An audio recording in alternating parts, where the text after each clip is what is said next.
Welcome to the Parts and Labor Podcast, the podcast that explores strategies, systems, and stories that drive salon success.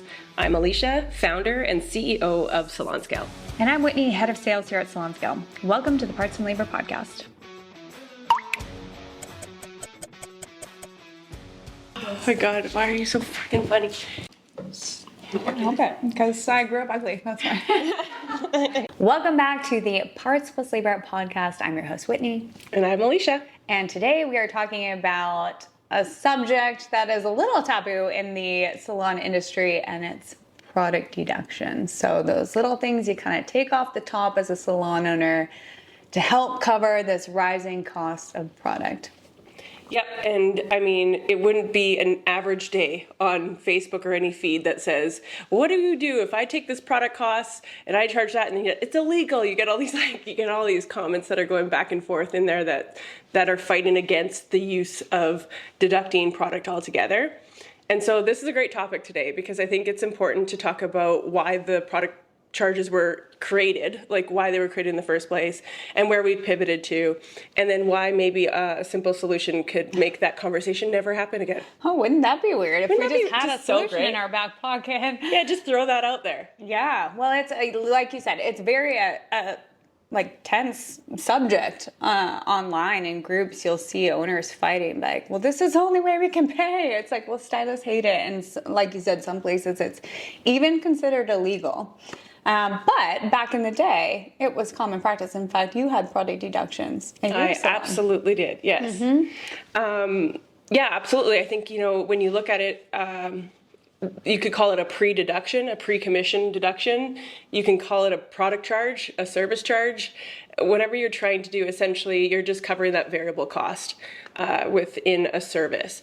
But I think what really happened was it was never really communicated very well. So most salon owners, they would add those fees but not communicate that those would happen, and it would create like backroom conversations.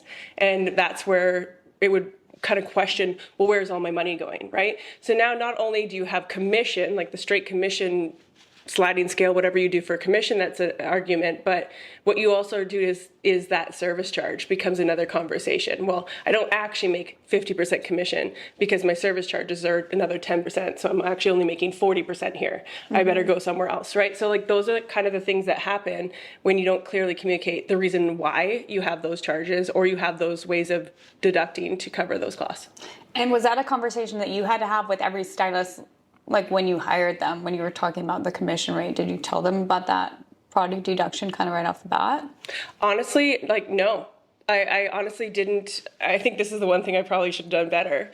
But a lot of the times I wasn't very clear on it because I wasn't sure if we were covering a lot of our products anyway. So they would go up and down. It was just another conversation. So I was very clear on their commission and their sliding scale. But as far as the service charges, I think it was like when they were initially hired, it was like, here's how we do the payout. And after that, never discussed it again, until we'd have ththose, frantic meetings with the team to say, we need to do something about this. The product charges are now going up to 10%.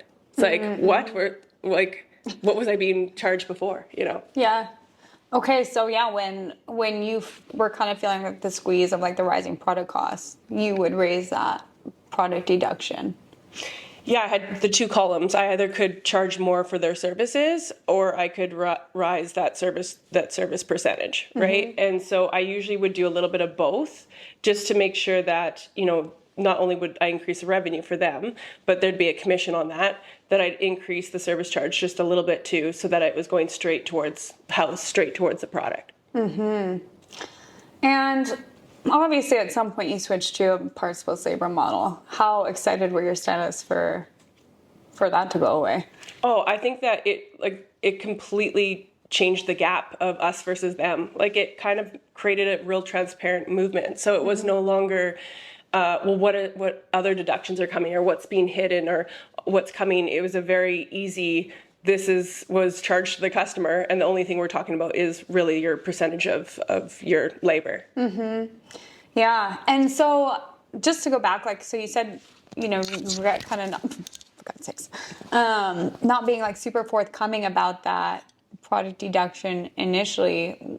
Did they then notice, were they asking questions like, why was my paycheck, if I brought in this much, why am I only getting paid this much if my commission rate is 50%? Did they ever kind of notice on what they were being paid?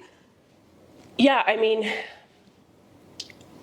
yes. I think that the big thing is the pulling of the numbers, right? So like if they had access to the computer or worked with like a front desk manager and they would say, can you pull what my service sales were for the last 30 days? Well, a lot of times they were pulling it from like day 1 to day 31. Well, payroll runs day 1 to day 28 is cut off. So like so like a lot of times the numbers always were something to have to communicate is like you're pulling extra days into your numbers, and then there's this deduction and this and this and this. It always just created like a lot of like frustration to kind of have that communication. But a lot of the times, if you think about it as a stylist, if every day behind your chair you added your top line charge, like I charged out $800 today, the next day I charged $600. If you added it up in a week and then you just straight up said I get 50% of that, and then you get your check and it's like only 30, it's like 70% less than you think it is. It's because there's all these other things like taxes and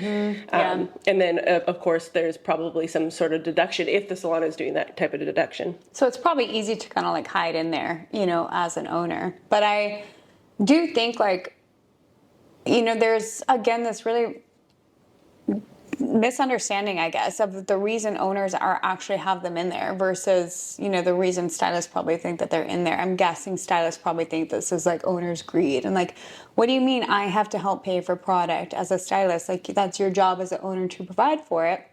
Meanwhile, you have a product deduction in there that's probably not even covering the cost of product. You probably hate that feeling of having to do that to your stylist. But there's this, and there's no like number that you can show them. You can't, before salons fell, you didn't see that, like what each client was actually costing you in real time. So you can be like, well, I take 10% off the top. And be like, but what did it probably cost less than that, right? The stylist is thinking, whereas in reality, it probably costs more. And so there's this big disconnect there. Well, I think also too, like if you're a seasoned salon owner, I was a seasoned salon owner, the biggest fear ever is losing your staff. Like the biggest fear is having your senior staff leave. Like that's your top revenue. So in the event that you're charging a service charge, like I had a 10% service charge. Think about that senior stylist that is charging $200 for that service versus the junior that's charging $100 for that service. So you're taking $10 to go towards product for the junior, but you're taking $20 to go towards the product for that senior. But yet, what if they only use $10 for the product? So you're covered on your junior, but now you're taking more from your senior. So the byproduct of averaging and doing percentage based off your revenue, it doesn't work, especially when the more seasoned stylist it is. Like if you have someone that just charges more, then why should they have higher amounts of product charges? It should be based on actually what they're using, not by a percentage of their revenue. That doesn't equate to success, and ultimately it's a thing that's going to it'll push your high income earners out of your business by doing that. Yeah. And so, many years ago, that was just common practice. That was just what happened, whether the salon kind of announced it or not. You took some off the top, whether it's a percentage, whether it's a flat rate, and then the rest was the commissionable portion. So the salon and the stylist were kind of splitting that cost of product. At what point, what do you think was like the big shift to why it switched to those weren't a thing anymore? Now you do get like usually flat commission on the full cost of the service. And what made it become illegal in some states? I think that the only reason why it shifted, because the market shifted to, like the vast majority of the market is solopreneur or small early stage startups, right? So like if you look at that, a lot of the times the people leaving commission-based salons are like, fuck the product deductions. I'm going to go start my own business and there'll be none. You'll get straight 50%. You'll get straight. So it's like resetting the model over and over and over. Everyone is trying to think that somehow the product will just be magically paid for by itself, just by charging more, which is not the case. But I think that's where that kind of happened. And now majority of businesses are a lot more fragmented. So that's why we see a lot of a shift of not having these type of product charges. And then on the other side, when we look at really, I think You have to remind me exactly what your next question was on the... And why did they go away? Why did they, and you kind of answered that, I think, and we've talked about this before, you know, people who are saying, like, slighted stylists who are coming from these salons that had owners that charged it, and then they're going to open their salon, they're like, I'm not doing that here. Like, I hated the feeling of that, so I'm going to open a salon where you just get a fair commission rate. But then a few years in, and the first year, you know, you kind of expect to like break even or take a loss. But then a few years in, you're like, okay, where's all this money going? Like, where, like, or, and then couple that with a product cost that's rising exponentially since 2020 in particular. And so when you couple those two things together and a thin profit margin, it's like, oh my God, we need product deductions. But I've already, you know, you've already kind of set the tone that we don't do that here. And that brings us to our kind of third way of doing it, which is obviously parts plus labor, pass it to the client. Like, just have the, what could be more fair than that? You know, having the client pay for the amount that was used during the service instead of deducting it from the stylist. I think also too, I remember your question now. Oh, about it being illegal, or when did it become illegal? Yeah. So in some states, the law states that you cannot take a deduction off like commissionable earnings. So like they're contract workers. So if the job contract value was $1,000, like that's the agreed upon contract value. You can't take deductions off a contract value to then pay commissions. So that's where some people get fancy and say it's a pre-contract fee versus the actual contract. So you have to be careful in how you articulate it. And then in states like, it's a straight percentage of earnings. You can't take any other deductions from it. So this isn't something that was just created. It's just become louder. And I think as we're trying to narrow in on this problem, there's more people talking about how it is illegal or how these things happen. But I do think that like in a lot of the states, they've always had those, especially like high service states, like anyone that has like lots of restaurants and tipping and all those kinds of things that have these types of things that could happen.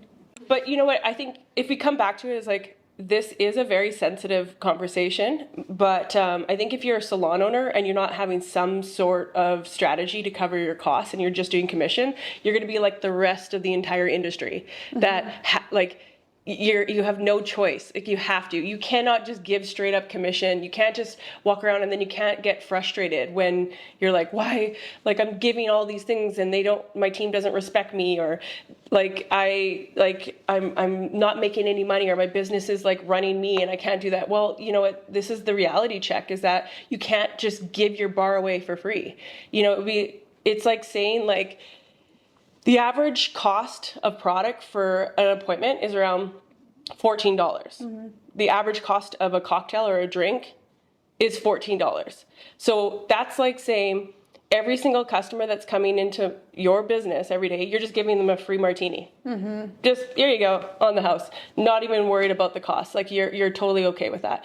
And if you think about that, like you would never, if you were a bar, you would never give drinks out for free. So it's the same thing here, is it's not something that's adding value. It's something that's needed to perform the service, right? So it's not like you're actually serving them a cocktail. It's like an added value and that kind of goes towards that. No, it's an actual cost to do the business. So like you absolutely need to have these things covered. And now really we've pivoted to how do we communicate this to the teams and our customers so it's the fairest, most transparent way. So that's really the conversation. So what we did in the past was we had these product charges, whether they were fixed, or percentage, so that whether like 10, 12% or whatever the charge was, to some people would go by menu. Like if it was a balayage, they'd take $25. If it was a root touch-up, they'd take $10. Like whatever you were trying to systemize before, that's baked inside the price. So everything, I want everyone to visualize it as hidden. Anything that is hidden is hard to communicate.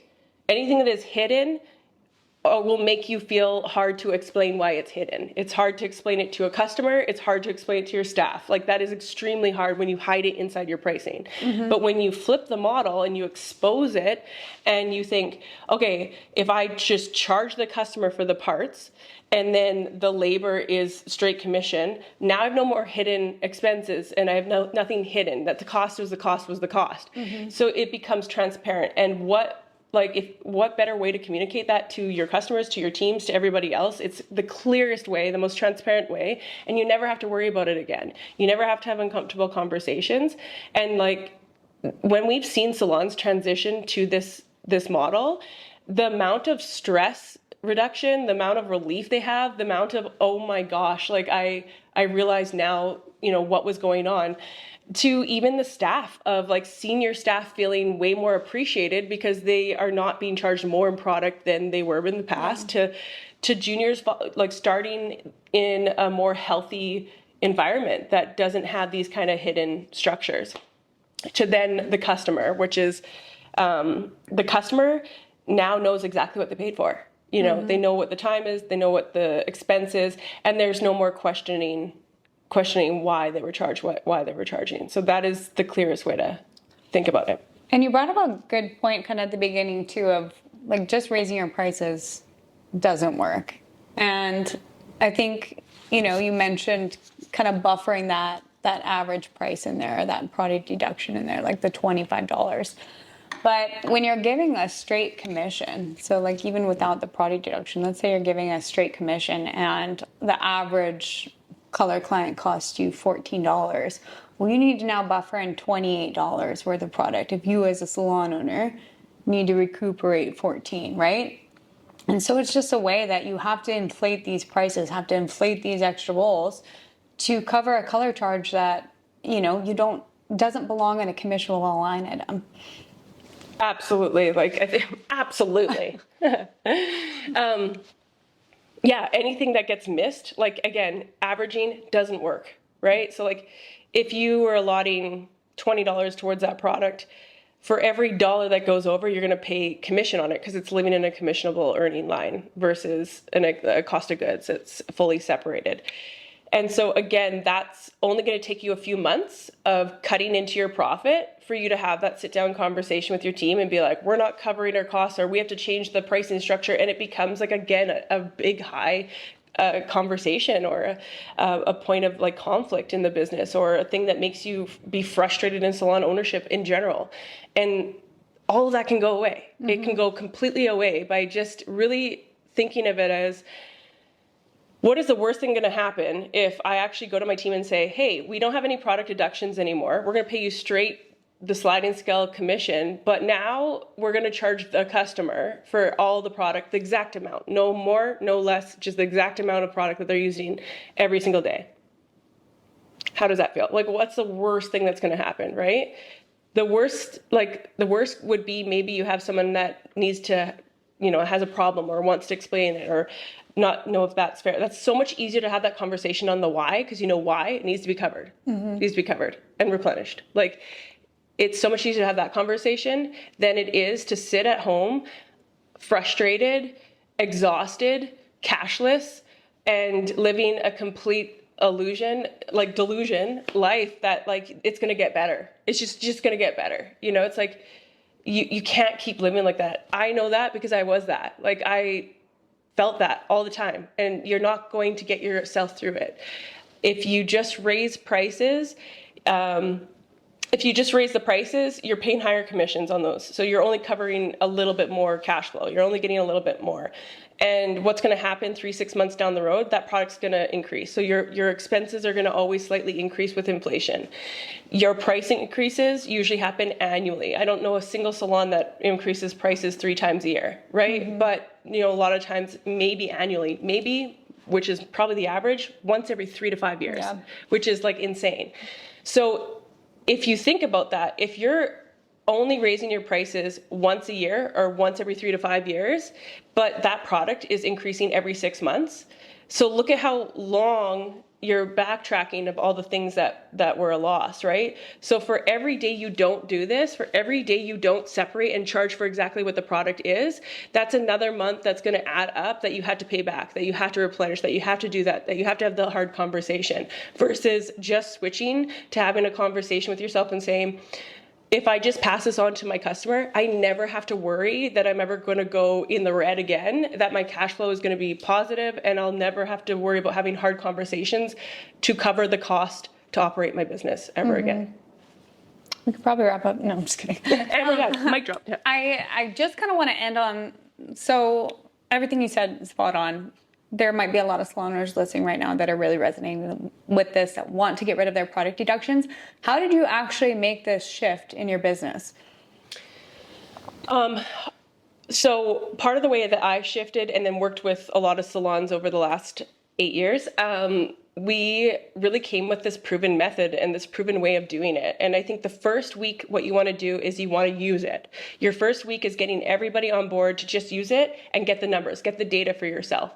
Why? Because you're probably moving into your next 3rd, 5th, 10th problem that you're trying to solve. How do I talk to my customers? How do I talk to my staff? What do I do for my pricing? You're going so far ahead. So stop that, move into your first week is all just getting everyone excited about using. What did we learn? What did we explore? Did we like that feature? How did that work? What are the things you love? What are the things you don't like? These are the things you want to do with your teams, getting them excited about just using and finding that technology. The goal would be, hey guys, this week, if we mix 100% of our sessions, we're going to know exactly what that product cost is at the end, what the bar costs at the end of the week. And together with that number, we're now going to make sure all of us earn more by understanding this information. So get the buy-in.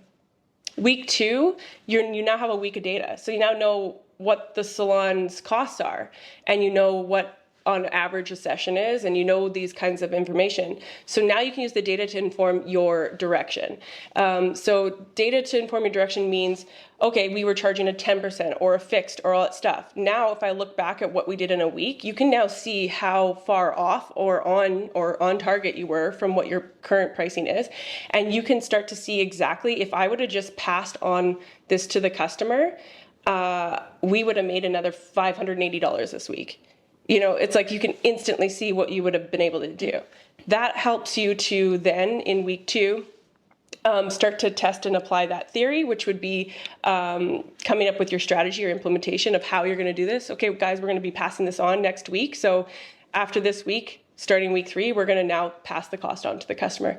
Week 3, you're now fully, you've got a launch date. We're going live. We're starting everyone this week. We want to now start charging every one of our customers for the product.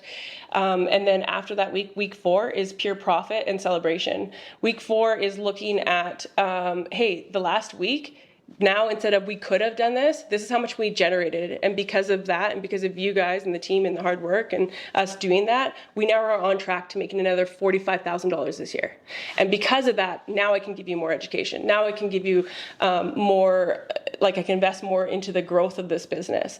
And so that's why we'll continue to do this. So if you follow those steps and you bring that to it, it breaks down those hard conversations.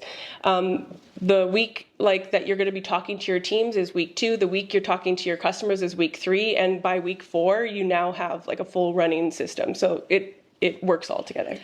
And I would say too, because we don't talk about actual salon scale as the tool a lot. So what you're talking about there is using the salon scale app to track those product costs and ultimately pass it on to the client. And I just wanted to touch on that too. We support you. Every person that comes through SalonScale, we support you throughout this entire journey. You're not kind of left to figure it out on your own. We have these resources. We've helped thousands of salons do it. And we will show you kind of this playbook. So that's a good kind of general outline, but we work with your timeline too, very specifically and kind of one-on-one too. Yeah, and I think the change starts with you, right? And it's it's a big... I know a salon that's ready to start. They're usually tired, frustrated. They're like, fuck it. Fuck it, send it. They're just we need to do this. Mm-hmm. So if you're in that bracket, we know you're ready to go. We're here to help you. But if you're still oh, I don't know, and you're still this, the big thing is you have to have a hard conversation with yourself, and you need to feel exactly what that problem is and sit with it. And are you comfortable? Are you okay going another week, another month, another year in the exact place you are right now? if you can get yourself in the mindset and you can get yourself into the reason why you have to do it, you're going to have a lot more momentum. You're going to have a lot more of, I know I need to do this and here's the reasons why. And therefore you'll be able to create a lot more action. If you go into it just being like, oh, well, we'll see, and leave it to the teams to figure out or someone else to figure out, or hopefully it'll just, if you go into it with that kind of mindset, it'll fail you because you're failing the way it goes in. So it's all about what you put in, right? It matches your energy. If you're excited, your team will be excited. If you're frustrated, your team will be frustrated. If you're unknown, the team will be unknown, right? So it matches it mirrors your energy. So when you think about it, you deserve this. You started a business, you worked your ass off, you built a brand, you built a reputation. You're now getting into a season of trying to find sustainability and long-time success in your salon. At this point, like, you've worked so hard, you need to have a hard conversation of how the business is going to start supporting you. It needs to pivot. And so this could quite frankly be the thing that was going to help you be able to have that. And so get yourself the why, really get your mindset dialed into what's going on. And when you say yes and you're ready to commit, everything else, like Whitney said, we are here to help you. We're here to help you get to, the right strategy with you and your teams, how to structure it with what you're currently doing, and then moving forward on that. I think I have nothing to add. Absolutely nothing. I think that might be a good place to kind of wrap this up. Absolutely. Absolutely. Do you like how I've been saying absolutely all day? If you hear absolutely, take a shot. If you're, And this episode, The buzzword's absolutely. Don't drive after. Right. Okay, you wrap it up. I will. All right. Okay, so I just want to say that, the product usage, product charges was our theme of the day. Big hot topic. We see it all the time. Nothing makes me more excited to know that we have a solution for you. So if you're ready and you're ready to take action and you are going to go and cover those product costs, or you want more information, head to salonscale.com. Go ahead and get started today. We have anyone there available to book a call, book a demo, and or start a free 14-day trial on us, and can't wait to help you cover those costs.